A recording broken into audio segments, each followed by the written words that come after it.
Well, good evening, and thank you for taking this time to spend with us as we launch this amazing conversation between Amy Frank and myself and some really incredible advocates for change. We're really excited to get into this conversation. But before we begin, Amy, I just want you to do a little intro for those that may not know you.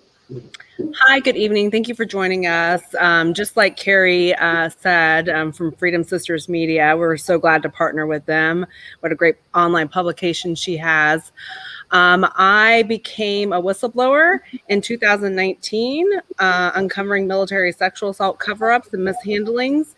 And since then, I opened my own nonprofit because I saw that there was a need for advocacy. And we've just continued the fight.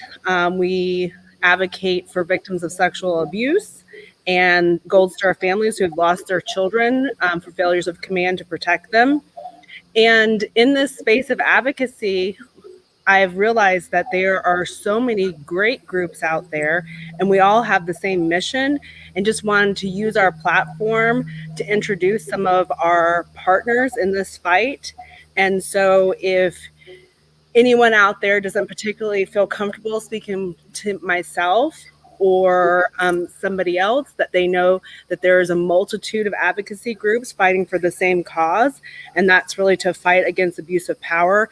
So all of our service members, men and women alike, regardless of race or gender or sexual orientation, that they are safe to serve in our military. Because as we know, that is one of the greatest sacrifices anybody can do, and we want them to be safe to protect our freedoms. So thank you, Carrie, for putting all this together. You do a really good job. Thanks. Yeah. So who I am, for those that may not know, thank you, Amy, so much for saying all the wonderful things about us. It's always a pleasure working with you guys as well. Freedom Sisters, we are here to amplify women veterans. We are expanding our reach a little bit into the mil-spouse community, as well as those active duty service members. I myself served for 12 years in the U.S. Army, went from enlisted to officer, and I had a good experience in the military. But as a leader and somebody who is training our future leaders, what I'm seeing evolve and be exposed is something that I wrestle with a lot, because I love the military. I think it is an honorable, is a place where a lot of people jumpstart their life, and it shouldn't be hindered because of people doing egregious things to our men and women, especially our sons and daughters. As a mom myself, with kids who are interested in joining the military, they're at that ripe age. I have 2 adult sons who one is like really actively pursuing.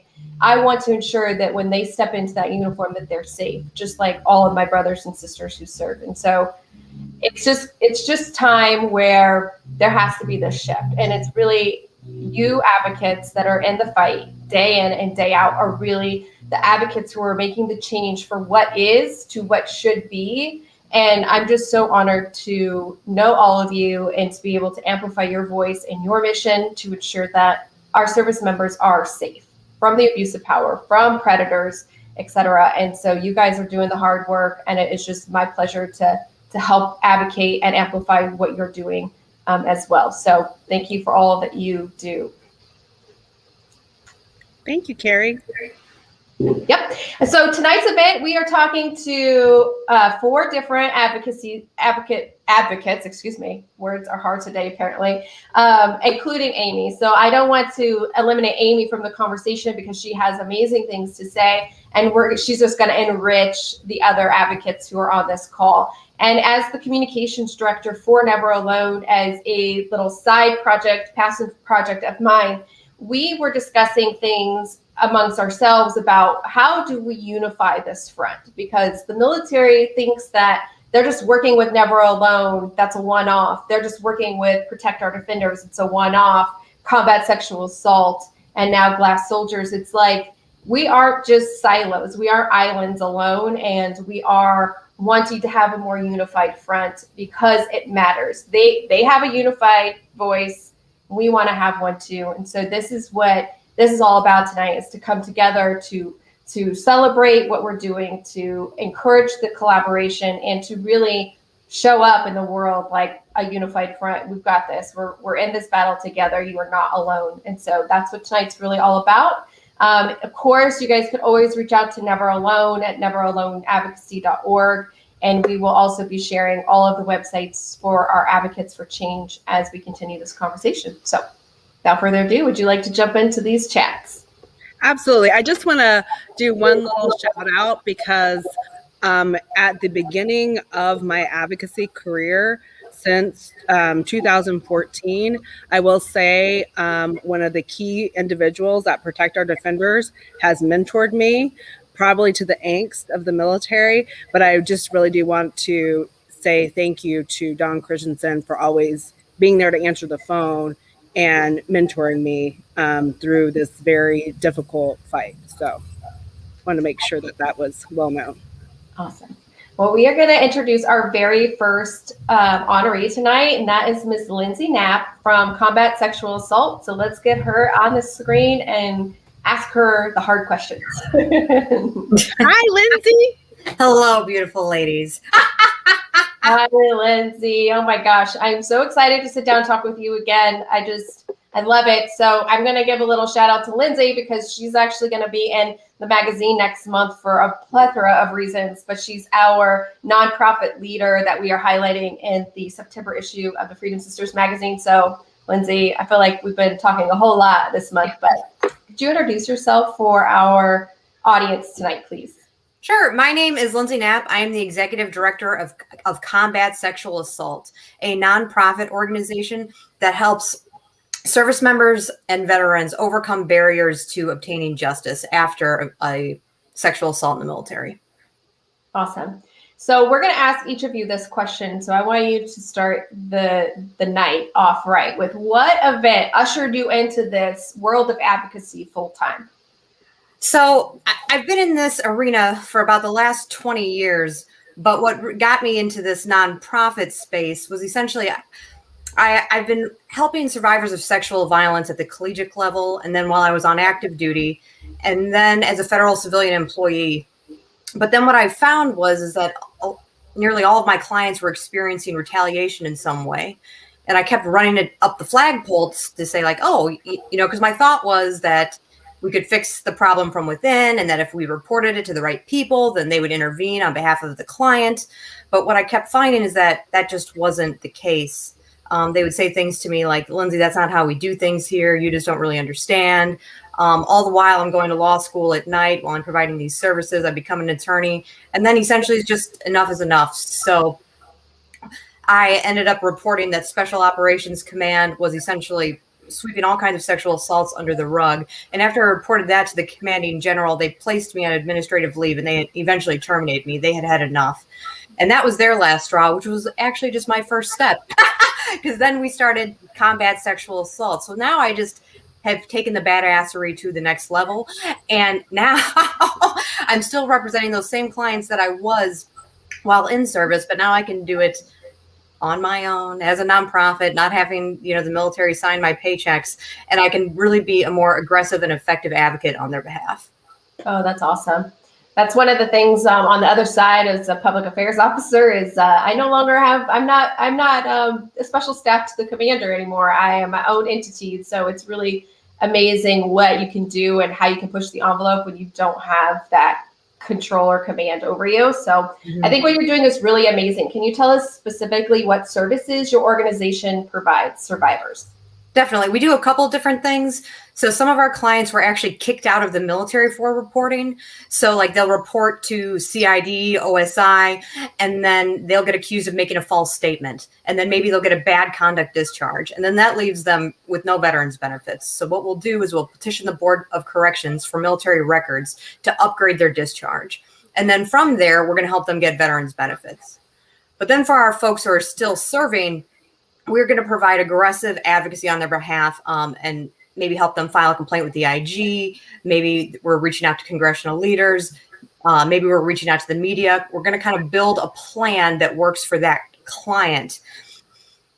And then on the other side of the house, we are offering these empowerment protocols. So we're not just addressing the legal needs of our clients, but we're also trying to help them heal. So we're coming in the fall, we're going to be offering yoga, trauma-informed yoga and meditation, all these workshops and different things to kind of help folks learn how to process the trauma through their body as they're also processing it through their mind.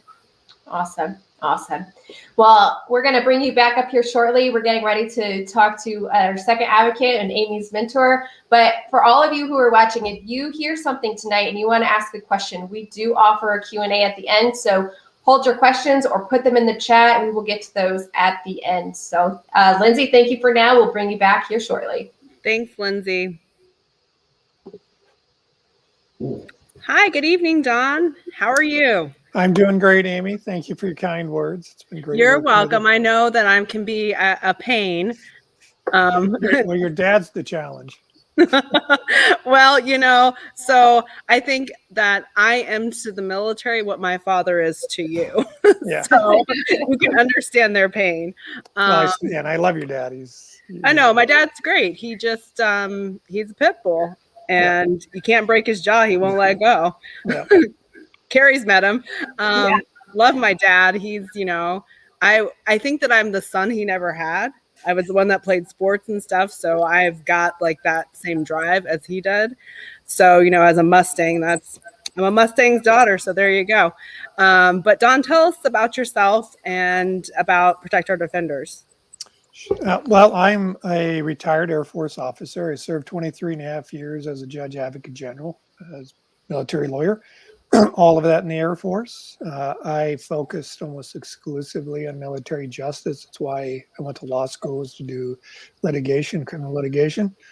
And so unlike a lot of JAGs, probably unlike 99% of JAGs, I was able to stay in the courtroom throughout my career.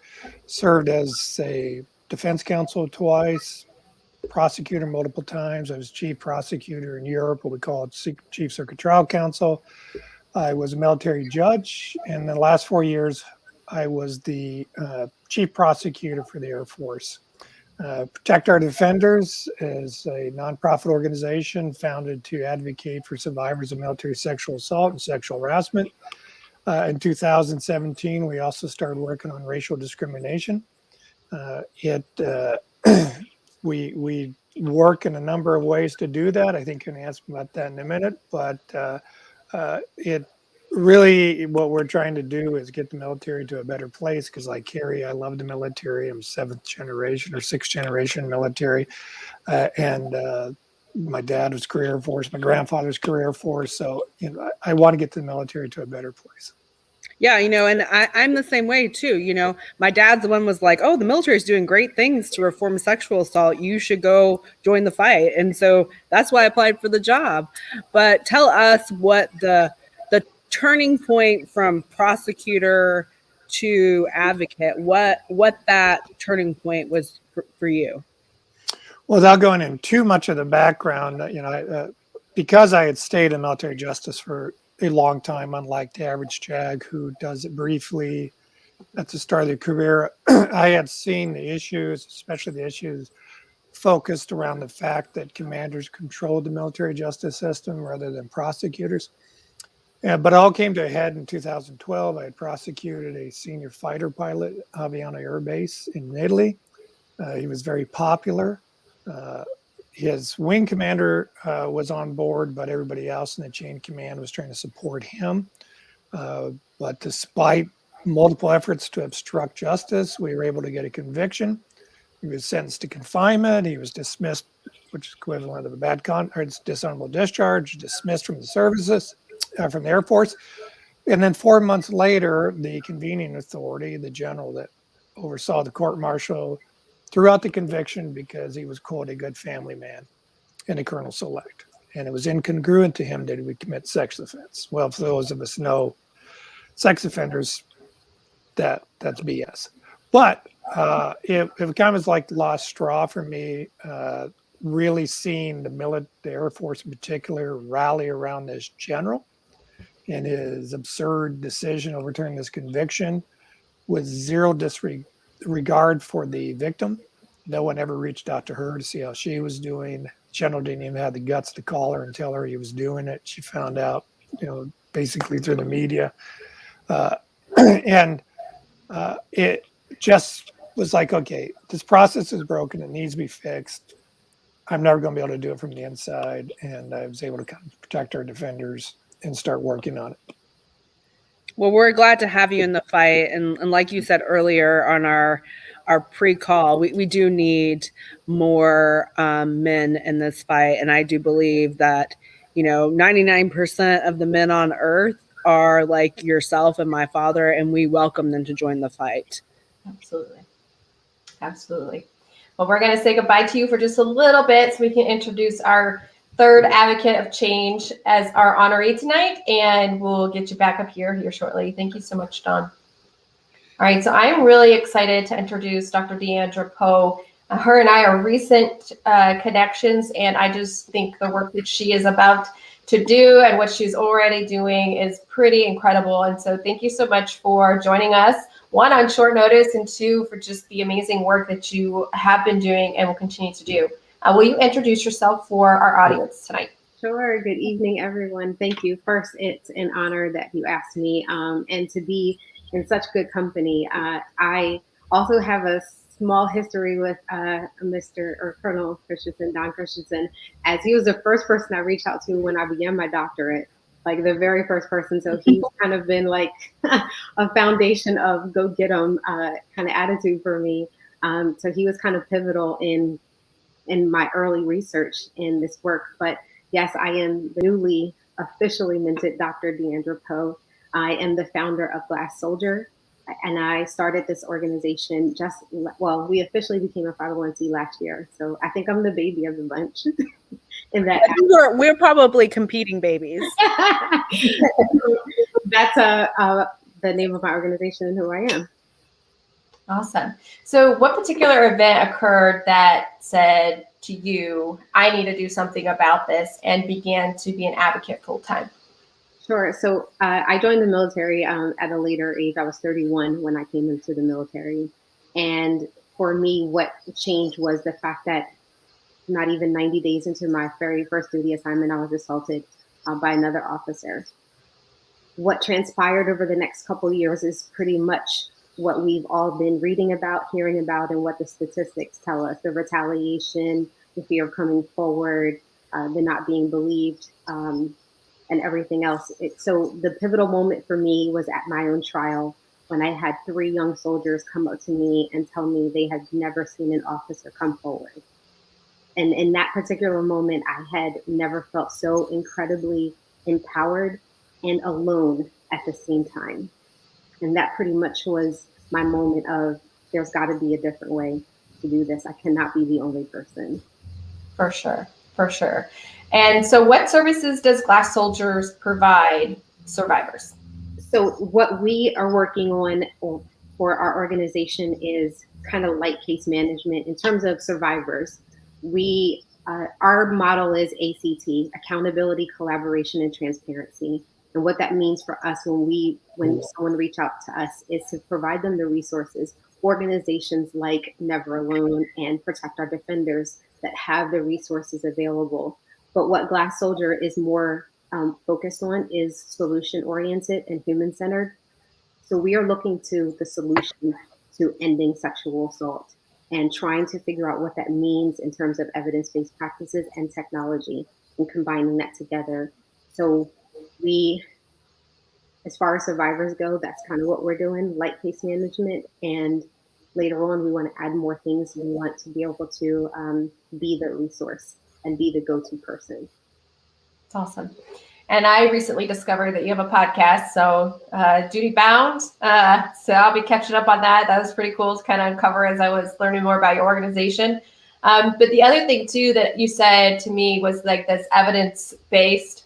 That is a catchphrase that all 7 of the top generals, the Joint Chiefs of Staff, had said in rebuttal to Senator Gillibrand's military justice reform. And it's like, okay, well, you're going to not only get your evidence base through all these other organizations, but I have good faith that you will be providing that as well for them. So thank you so much for joining us. I'm just so glad to know you and to bring you into this fight as a unified front with all of these amazing advocates for change. So thank you all for being here tonight. It's just so incredibly already inspirational and powerful this evening talking with each of you. Dawn, we're gonna just kind of make you feel like you could never retire between Dr. Poe and I, saying that you have ignited us. So now it's your fault. So you're gonna have to stay in the fight forever. Yeah, thank you, Amy. Yeah, you're welcome. My little manipulation there. So, first of all, one of our first round robin questions is, what is the first rape myth, false narrative that you would like to dispel about military sexual assault and retaliation and the culture?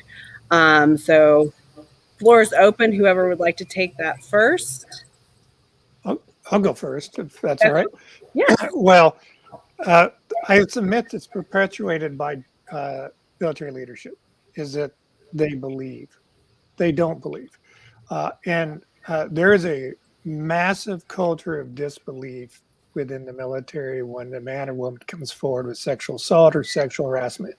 It isn't just the friends of the accused, it's throughout the process and it's throughout the system. You see it in the numbers of prosecutions, where last year there were 250 people prosecuted out of 5,600 unrestricted reports. You see it in the conviction rate, which is now getting south of 20% of the few cases that do go to trial. You see it in social media. All you have to do is look at an article about military and women, particularly, and any kind of a positive article or talking about any issue with women in the military, and read the comments. Now, most of these comments are coming from people who are served, have served, or are serving, and they are horrific, and they're mostly from people that are men.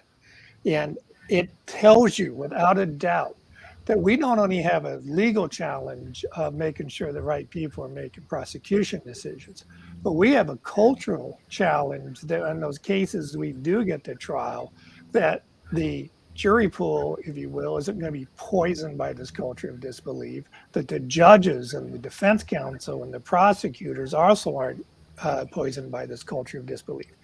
And so that's a long answer, but I think it's as we talk about reform, we have to understand how baked into the military right now it is, the hostility to people who come forward.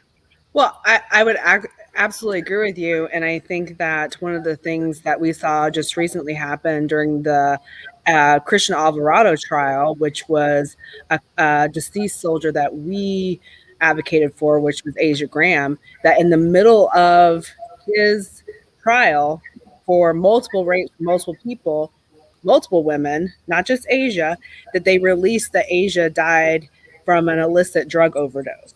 Now, that was in an attempt to poison that court-martial, and it was done very, very strategically. And that's one of the reasons that I wanted to start collaborating with all these advocacy groups, because we have to be just as strategic, actually more so than their opposition, because they've been practicing. I mean, the JAG Corps in the military is, 1776. So the military has been practicing their strategic approach to controlling the narrative for much longer. And so I think that for me, that's my answer to that question is, this false narrative that people are actually safe. When I think Carrie can attest as a public affairs officer, you put out what the command says so. Oh, yeah. It looks a little bit like the truth, but it's not the nuts and bolts of it. So I'd like to hand the floor over to Dr. Poe next. Would you like to jump in here? Sure. For my perspective as a person that's all about the data and what that reveals, I think one of the myths that I would like them to dispel and stop saying is that the increase in reports is correlated to the increase in trust in the system. Yes, ma'am. It drives me. I love that so much.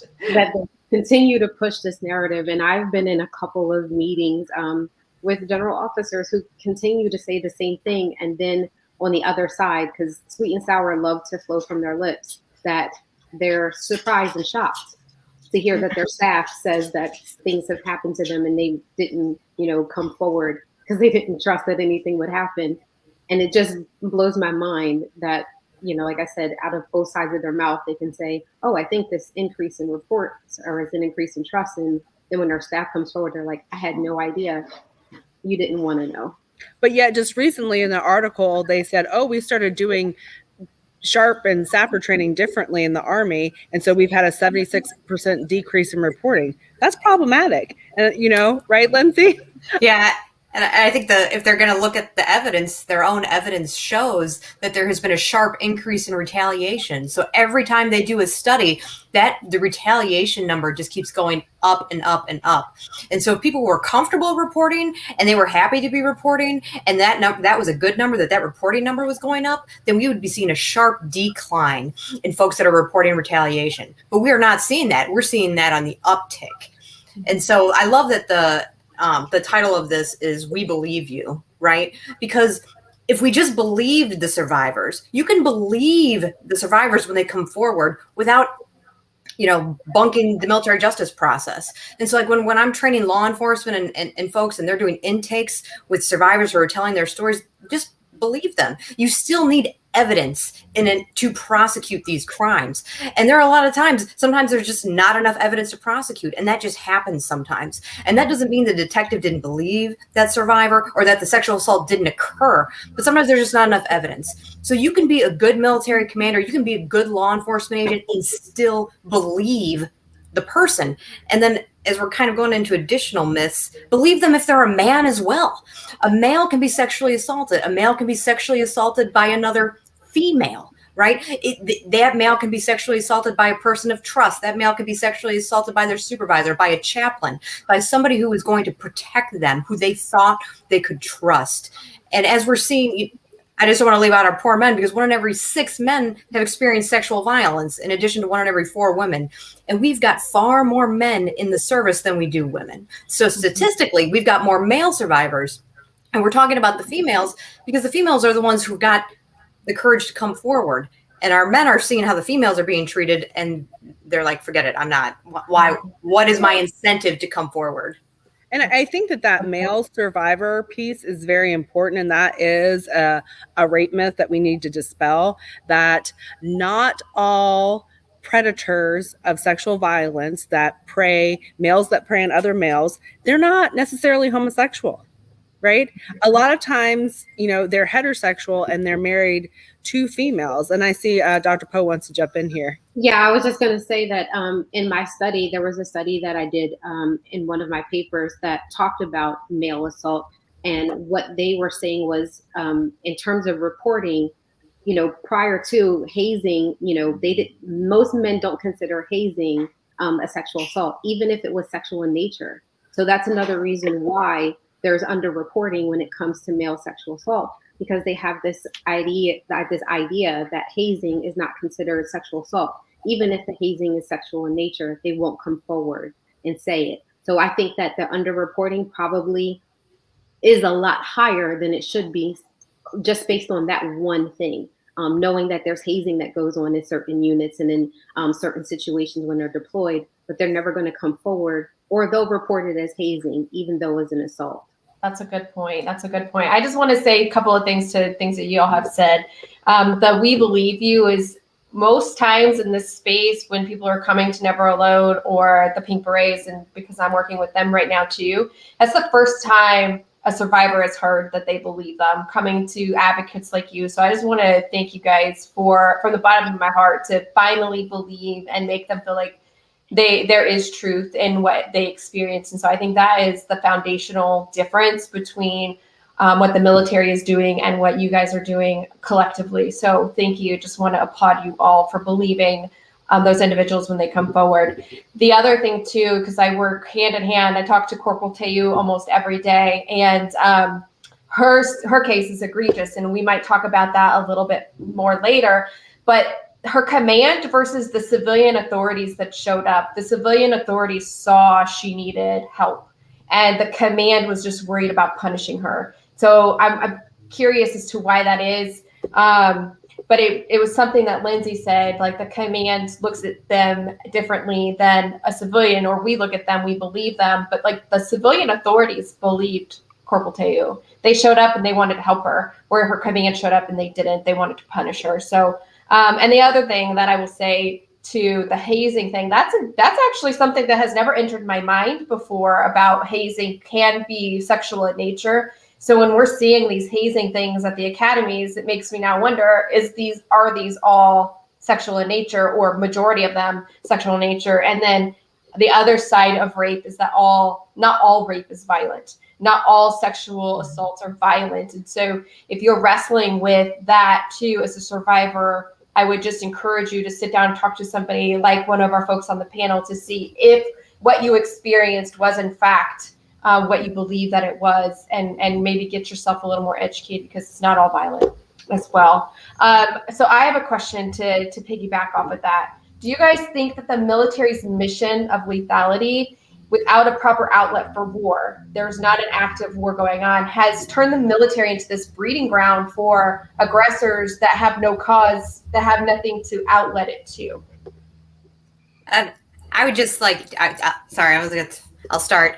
Go for it. I think that does a disservice to our fine men and women serving, right? Because that kind of like says we only brought in mercenaries that are just coming in and want to kill people. The people that joined service, like they largely did so, for duty, honor. Like they had this strong desire to make a change in the world. They didn't join because they wanted to shoot and kill people, right? They did it for a greater good. So that's what I would say to that. Like, sure, we're training them to do all these things, but that's not why they joined, right? They joined to make a difference.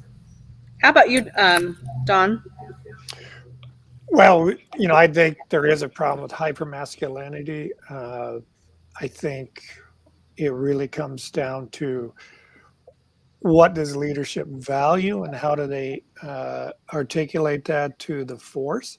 I don't think it's an excuse, though, for why you would have sexual assault. I think it's, again, more of a culture issue. But, I mean, if you look at the data, we've been talking about data, we definitely see higher sexual assault rates in what I would say would be viewed as the masculine arms. I'd say that as an Air Force person. Marines and Army have the real high sex assault rates, much higher than what the Air Force has. In the Navy, if you're on a ship, particularly a combat ship, they have a much higher sexual assault rate. So I think what it really is a opportunity for command and leadership to focus on how do we tackle this versus an excuse as to why it's happening.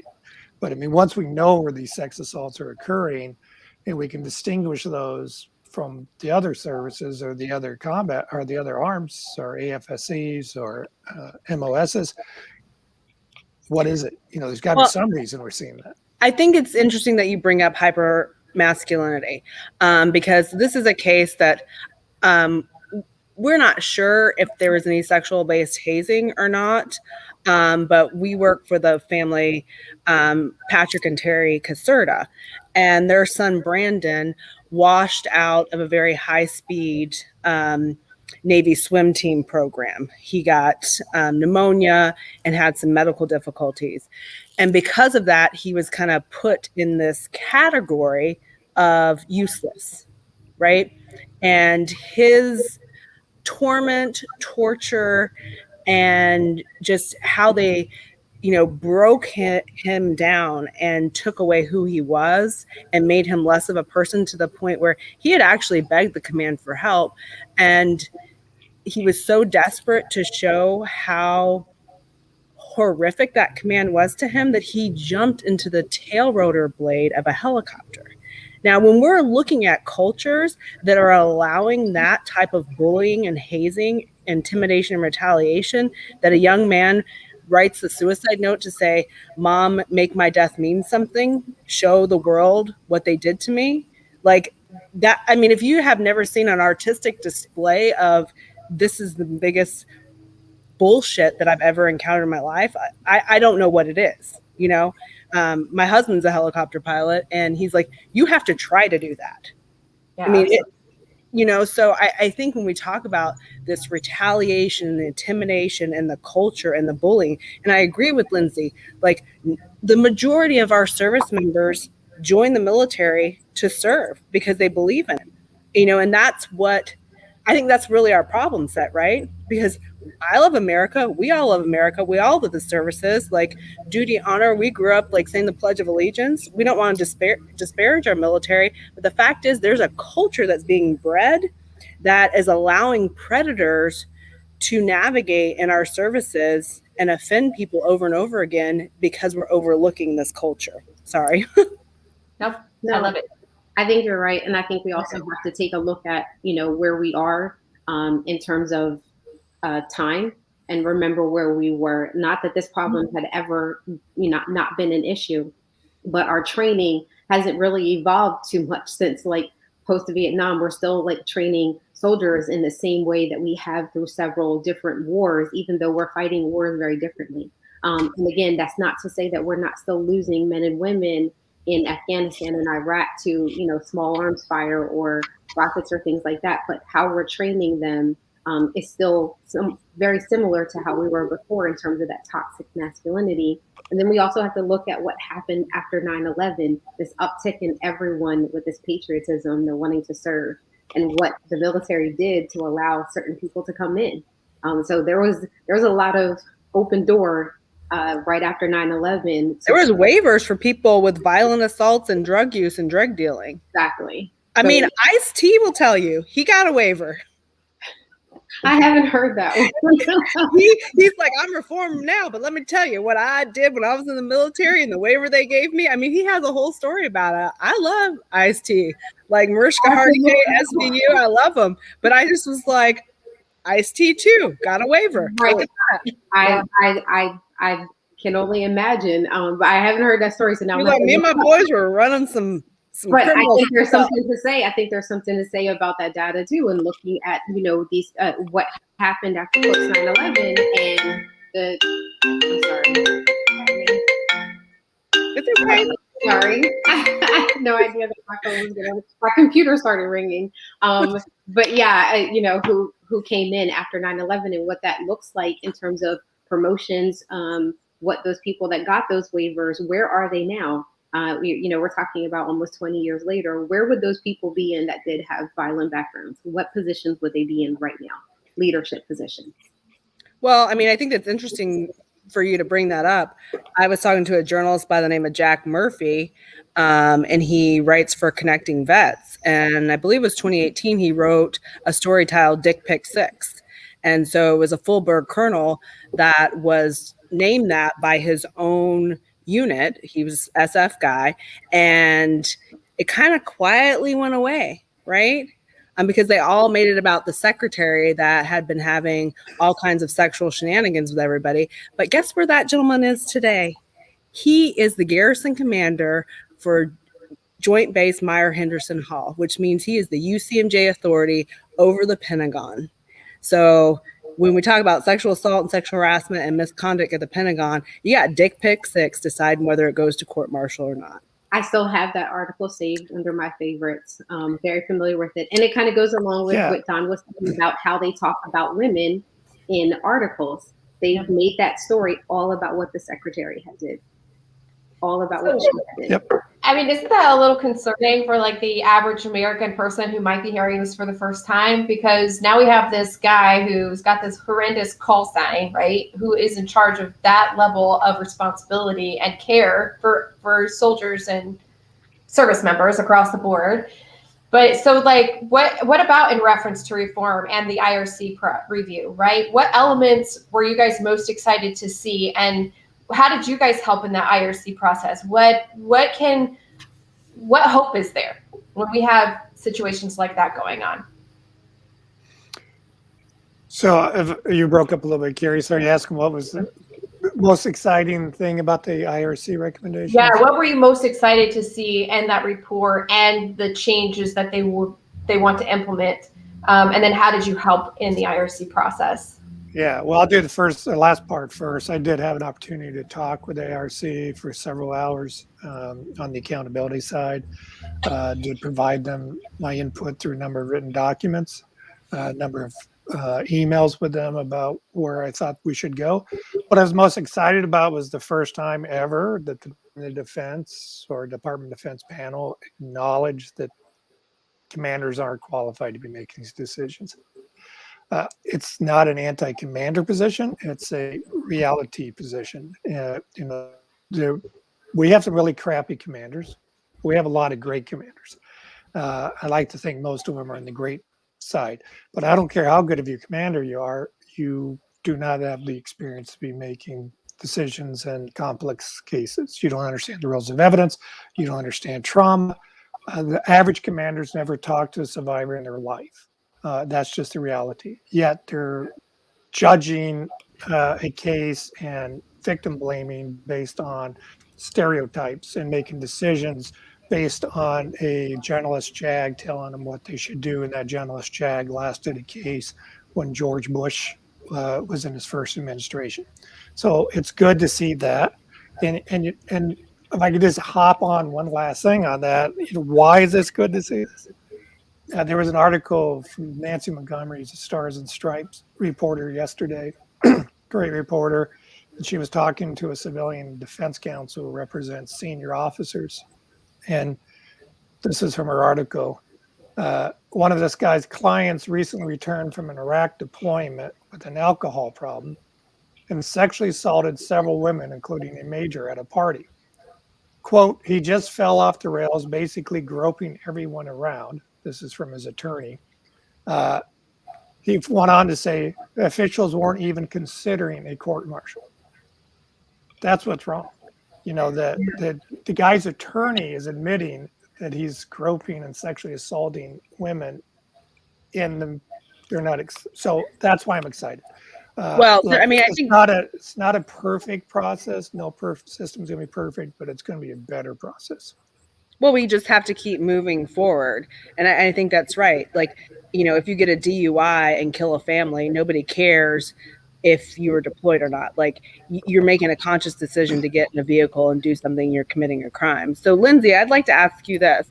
How do we get the military to take sexual assault seriously? How do we get them held accountable? Like, what does that look like? Yeah, and I think Don set me up perfectly by holding them accountable, for the love of God. So they could just start with one person. Just hold one senior leader accountable. So the IRC was great, and they put together all of these great, different ideas and different things that we can implement.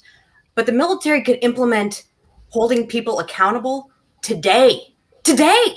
They don't have to spend a single dollar to do that. So although I'm excited to see a lot of these, things that the IRC recommended be put into practice and have, DOD spend money on that, we could be most effective with our tax dollars by just, when folks report retaliation, actually have the IG do something about it. The IG is reporting that how many people have the DOD IG found actually retaliated against someone. I read an article today that it's only been one. When 64% of service members are reporting that they were retaliated against for reporting. So that conviction rate is even worse. And the standard for that is so much lower. This isn't beyond a reasonable doubt. This is, hey, I've got a civilian protective order issued by a judge, and you denied me an expedited transfer. I think that's retaliation. And then the DOD IG coming back and saying, no, I don't think so. Well, I definitely think that, we're going to have to do this again for sure, but I want Dr. Poe to be able to weigh in on this very important question. I'm all over the place right now when she's talking about DOD IG, as we were having a conversation about, service members having to file congressionals. It should never have to come to a service member going to their congressman to make their chain of command do anything, especially if they've gone to the DOD IG. I'm speaking from personal experience, having to go all the way up to DOD IG and have the receipts, like evidence. clear counseling statements, emails, text messages, and they're like, no, it doesn't fall under that. Or, and even if it does, I've just seen this recently in the National Guard, even if it does, they send it off to another state to do the investigation. Guess what? It comes back to the commander to decide, are we doing anything with this or not? And the commander's like, nope, we're buds. Not happening. That just happened too recently in the Guard. So it's, I mean, it's just across the board. And, you know, I mean, I legitimately have a letter on DODIG letterhead with an apology. Yep. Sorry, we violated your privacy and your legal like, rights. It's like, sorry, not sorry. Like, you know, seriously. Totally. So speaking of that, Dawn, like as an attorney, as somebody who's been in this a long time, you do a lot for victim rights. So what is the most important thing that survivors should know about their rights? Yeah, that's a great question. Number one, you're not stuck with the military. Military wants you to think you're stuck with the military, but in 2015, Congress passed a law that requires the chain of command to inform a survivor that they can request the civilians investigate and request the civilians prosecute. Now, if they do make that request, the chain of command is required to inform the civilians of that. But what always happens is the military doesn't inform the survivor, or if they do, they try to talk them out of it by saying, oh, the civilians don't care. And look, we know there's bad civilian prosecutors out there. We know there's bad systems out there, but there's a lot of good ones too. I'll give you a good example of that. Okay, Boulder, Colorado has prosecuted and convicted more Air Force cadets of sexual assault than the Air Force Academy has. And the Air Force Academy has jurisdiction over every one of those. So there are times you want to go to that. Second, that you have an absolute right to have an attorney. And one of the things that people say, well, I'm not military. How do I get an attorney? Come to us, come to other organizations, but to protect our defenders, we will provide free counsel to people going through the court-martial process. And so don't go through this by yourselves. And third, remember that you control your cell phone, you control your medical records, you control your mental health records. Do not turn those over without talking to a counsel. If they come to you with a search authorization, you're kind of screwed at that point. Try to do something later, but never voluntarily turn over any of your records to them. Yeah, that's a good point. Even I'm going to go back to Corporal Dayu. They still have a cell phone of hers, and she's no longer even in the brig or under their authority, and they have refused to give her back the cell phone. It's absolutely asinine. So those are very great points. Oh, well, and I would say this as well, too, that we have some really great military victim advocates, 150%. But if you don't feel like you're getting the advocacy that you need, you can come to an organization like, you know, Glass Soldiers or Combat Sexual Assault or Protect Our Defenders or Never Alone, or even your local rape crisis center. I want service members to know, especially CONUS. Now, CONUS, it gets a little dicey. That's why I think, you know, knowing that we're available, it's good for you. But if you're a service member and you want to get a sexual assault exam, you want to get free counseling, you can go to the local rape crisis center that's funded with VOCA and VAWA federal grant money, and they will not talk to anybody about your counseling. They will not talk to anybody about your report. If you're a domestic violence victim in the military, they will help you get civilian protective orders. There are civilian organizations, grassroots, right in your backyard that can help you. And I think if service members start going to these grassroots organizations, that we're going to start see some transparency. I love your mission, Dr. Poe. That transparency is really needed. And so I mean, some of the ladies that I worked with in the state of Georgia running these nonprofit advocacy groups, it's like going to your grandma's house and somebody's going to get switched, right? They're going to stop their behavior because that grandma's not going to stop. I'm telling you, these women and men have been in this fight for 30 and 40 years, and they're not going to take it. And they can't be adversely impacted by their careers by the chain of command. And that's another beautiful thing, free counseling, and they can't get messed with. And that's why I was so happy that Lynn Rosenthal was on the IRC, because she comes from that. She and I talked a lot about that.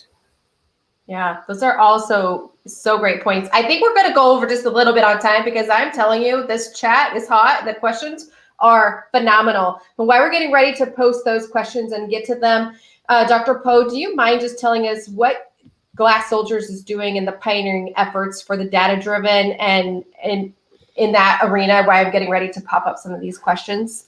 Sure. So our approach is kind of threefold. We have the research side, where we're very much interested in the data and doing our own independent data.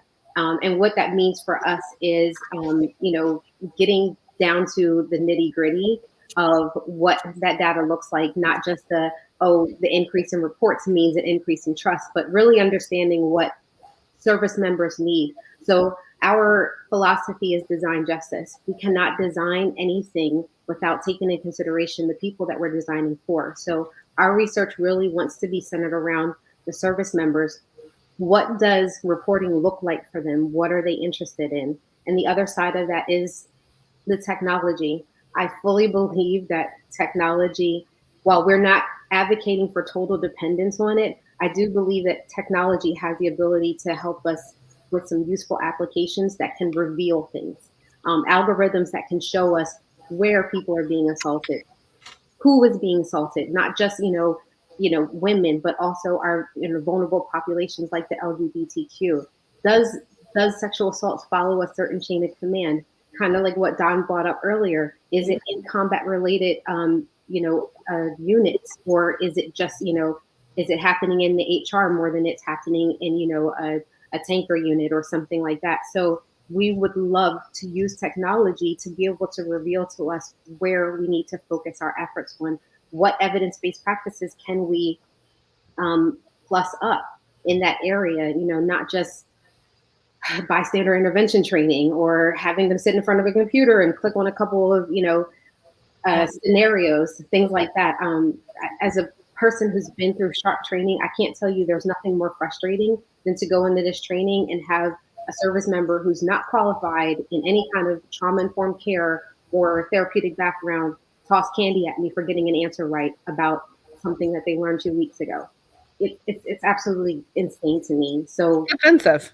Our organization is we're centered on creating that technology of what reporting looks like and how that reporting can impact the culture.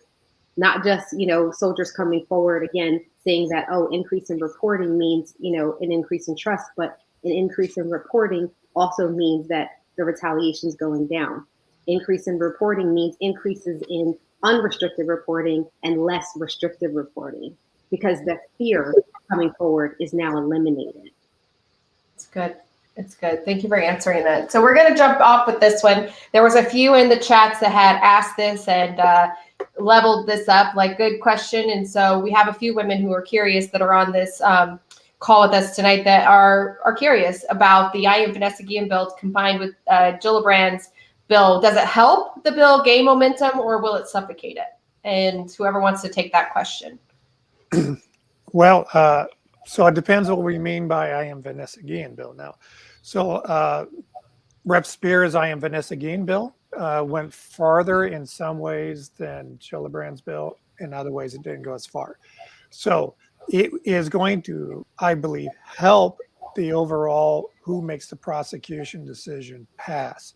So I am 100% certain that the Senate and House version of the National Defense Authorization Act are going to contain substantially the same language as the Military Justice Improvement Act in the Senate and the I Am Vanessa Guillen legislation in the House. Where it is going to slow some things down is that the I Am Vanessa Guillen legislation went broader. For example, it dealt with giving victims an ability to make claims against the government for negligence that's now barred by the Ferris Doctrine. That's not going to be part of the NJIPA legislation. It does not have the requirement that's in the I Am Vanessa Guillen bill that you have independent investigators who are trained to investigate sexual harassment complaints. For those of us in the military, have been in the military, you know those complaints are investigated by just whoever the commander appoints, whoever happens to be available that day, and they're not very well done. And like about harassment, they almost never find sexual harassment. And so those kind of things won't be there. But the one thing I'm very confident of is that we will have legislation that's evolved both from the Vanessa Guillen legislation and the MJA legislation that's going to pass and be effective. That was a long answer. I apologize. No, but it's good. It's good, and I think it deserves to be a long answer because a lot of the world, a lot of survivors are watching this, and they want to know, like, is this actually going to help or hinder, since there's kind of two bills being presented about the same time. So great answer. Thank you so much, Don. So I just want to say first and foremost to Mei-Ling here, thank you so much for coming forward and sharing your story and having that courage to do so. And she is curious, like, how can she do more now that she's come forward and she's learning about all these other stories out there? What can she do more to help advocates like you? And then also, she's more specifically, she is a research student. It continues on. You guys can't see this. She's a research student, and so she wants to know more about Glass Soldier. So I think this would be a good opportunity for all of you to share how they can connect with you, so you can tell them how they can support your mission and whatnot. So Dr. Poe, you go ahead and start with your contact information, and then we'll go around the horn. Absolutely. So if she can email me, it's Deandra, DIANDRA @glasssoldier.org. In terms of research, I absolutely welcome it. It's definitely something that we need on our side in terms of research. Being able to have that reach across, against coming from the perspective of design justice, we cannot even begin to implement the technology that we're trying to develop without the input from service members, from survivors, and just being able to dispel those myths out into the community. So she can reach me at that email or go to glasssoldier.org. We are always looking for research students, especially in doing collaboration with other universities. Technology is not, it's not my forte. So I don't have a tech background, but I have a passion for it, and I know that it's needed. So yeah, that's where we are. So. And Lindsay, how can others reach you? I am at combatsexualassault.org, and you can go on there, and my phone number and email address is on there. But just to hit Mei-Ling's question real quick about how we can do more. So I think one of the reasons why we're having, or we're maybe not going as fast as we'd like, because we've got a lot of folks who've experienced, maybe military sexual trauma, and they, it's like they're wounded on the battlefield, right? And then we're expecting them to fight. But what we have to do is we have to pull them off the battlefield, and we have to allow them to heal. And then once they've healed up, they can get back in the fight. So Mei-Ling, you're out in the fight. You are out there getting after it. So how we can help more is by pulling more people off the battlefield. Because for each one that we help and have them find their voice, regain their power, then they can be a crazy person like Lindsay Knapp behind this microphone and start yelling at people for change. But we do it by one person at a time. So that micro helps the macro.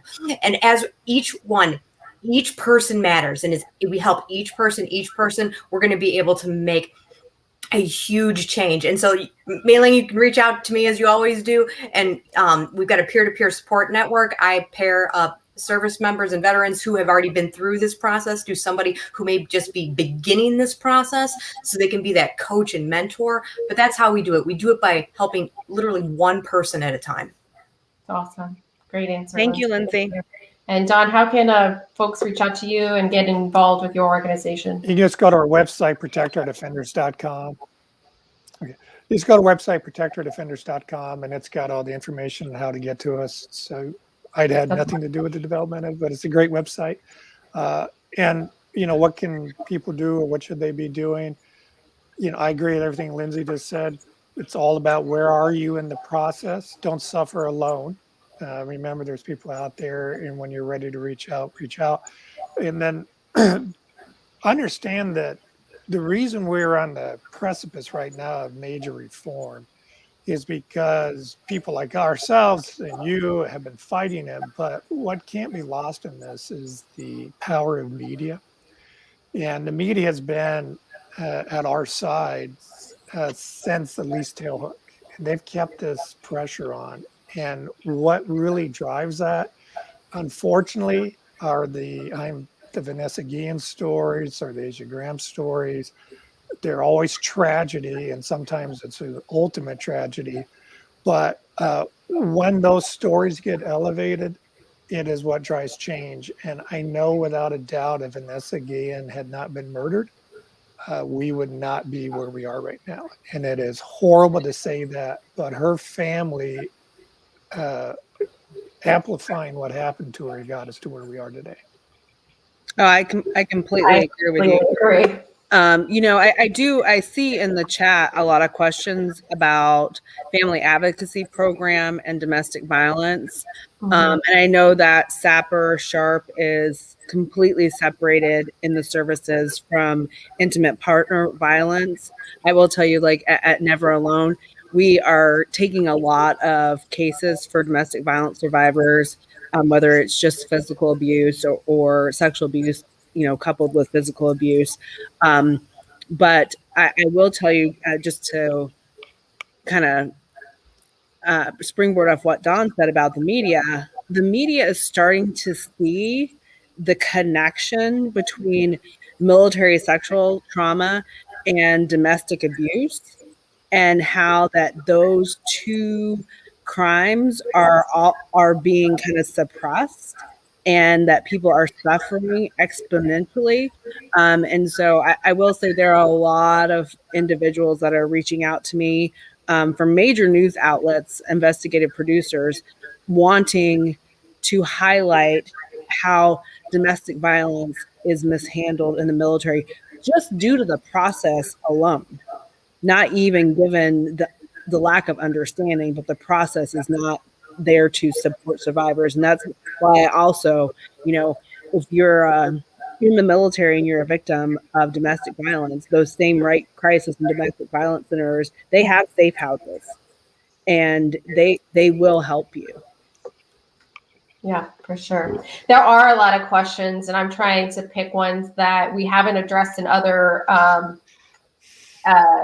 live streams in the past to try to get new voices on here as well. So Maddie is a new voice, and she has a few questions in here, but I think primarily at the end of the day, our objective is those individual stories to ensure that they're empowered and how we can help them when they're feeling like they're in this uphill battle. So she's curious, what about the soldiers still in the military who are forced to finish their contract because they cannot be medically chaptered out for the sexual assault due to retaliation? So what if somebody is in that predicament right now, which we know there are, what can they do? Who should they reach out to? What are their options? Yeah, well, it's a sad case that happens a lot. What we see all too often is they're being forced out with errant medical discharges and mental health discharges. But what do you do when you're stuck? Well, okay, you have to have a reason to be discharged. That's just unfortunately the way it is. We can't just leave. And what I would say is you really need to get to an attorney that specializes in this. If you are looking at that issue that you're struggling with, you can reach out to us. We'll try to get you an attorney. But you really need somebody that's going to be able to advocate for you with whatever service you're in, to give a legal basis of why you should be allowed to leave early. And medically, it's usually fairly easy for a survivor who's trying to get out if they can show that there's having a negative impact on them. I don't know if you say you point, but the real question is, okay, what failed there? How can you appeal that before you? Lindsay, would you like to jump on there? Don, you're breaking up a little bit. Just to echo what Don was saying, I absolutely agree about the attorney piece, because they're going to be able to walk you through that. That's kind of the work that I do and that Don also does.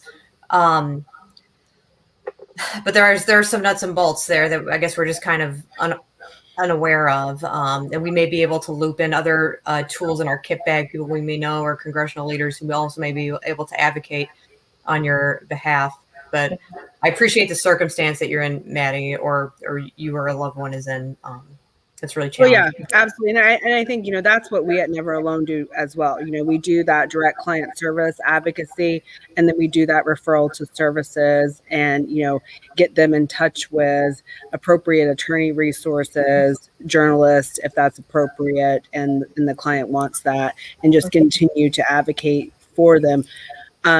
Also to their chain of command as well, which we have found to be very successful, because I, for example, and my organization, we are not afraid to reach up to the highest levels of leadership when those between the client and justice are not doing the right thing. Mm-hmm, for sure. And what I hear you guys saying ultimately is that just that answer is not the final answer. There's still other resources to tap into, look into. Just because the military said that's the final answer, that doesn't necessarily mean that's true. So I really encourage you, after listening to this panel, whomever feels like the right answer for you individually to reach out to advocate for, or to find services. Any of these beautiful people on this screen are here for you. They believe you. They want to help you. You are not alone, and we will never leave you alone. So please reach out to any of them. Y'all, we have gone over time, and this is the first time we have not been able to address every single question in the chat, but I thank you so much. So if you do have questions we did not answer, please email us. We will get to them. We will give you the answer. We just don't have the time to finish that. So that's a great problem to have. You guys are asking amazing questions, and we just don't have the time to answer To them. be continued. To be continued. We will definitely loop back around with all of those questions that are there. So Dr. Poe, Lindsay, Dawn, thank you. Deandra, I don't know why. I just feel like calling you doctor. It's so new and so cool. So you guys, thank you so much for being so gracious and being a part of this. This is just the beginning of a beautiful unified front that the world is about to see through our social media, through our campaigning, through our support of one another. We've got it. We're battle ready, and we ain't quitting. So thank you guys so much for doing all the work you're doing. It's much appreciated. Thank you, Carrie. Thank you, everyone, for being here. We really appreciate it, and everybody's hard work. Awesome. Well, as you guys heard, tonight was incredible. I just cannot say it enough. So thank you, Amy, for the work that you're doing, and for this grand idea of having these events, these Never Alone events each and every month. They just get better and better as we grow and we're learning, and our guests are incredible. I love how, we've talked to media, we've talked to Gold Star moms, we've talked to advocates, we've just, we're in it. And it's just really, really incredible. What I find really awesome about the chat tonight is it's new names in the space of advocacy. They're like here leaning in to you as mentors. Like you guys leaned into Dawn, right? And now there's new advocates in this space that are like here. Well, I'm telling you, it is one team, one fight. Like the more that we can collaborate and go at the common goal, which is to make our military safe for all to serve, and stamp out abuse of power, and, which reaches everybody's story. So, Carrie, I could not do this without you because, I'm technically not where you are. That's for sure. That's all good. Hey, when we're in this together. That's why collaborations are so important in the fight. I'm just finishing up. There's somebody asked for all of our absolutely in the chat, and as soon as I get that done, we will close out the live broadcast. And while you're doing that, I just want to encourage anyone, if you reach out to somebody or you're going to a counselor and it's not working for you, go to somebody else. Like you're not going to hurt any true professional's feelings if their services are not helpful to you. And if somebody is giving you services and they respond to you that way, then they're not a true professional. For sure. All right, last one. The only thing, final comment from me, and we will let you guys go enjoy your evenings, the rest of your evenings, go to bed. I don't know where you are in the world. But I just stand just in awe of y'all, for real. Like, I'm just amplifying the work that you're doing. I really feel so blessed to be front and center of the work that you all are doing. You really are the advocates for change in my mind. We reached out to these organizations for a reason, because what is unacceptable, but what you all know that it should be and what we're striving for is just such a beautiful thing for our service members, for our country. And you guys are at the front lines doing it day in and day out. So thank you so much from the bottom of my heart for the work that you're doing. And for everyone who is in attendance tonight, thank you for your participation. We are here for you. We believe you. Please reach out to us. We are always here. And before we end it, I want to say too, military leaders, we are here for you too. We can come and engage your forces. We can talk to you. We are here to make it better, not to say that the military is bad. We are truly here to give good advisement and help you protect your service members. So thank you, Carrie. You're welcome. Thank you, everyone. Good night. All right, night.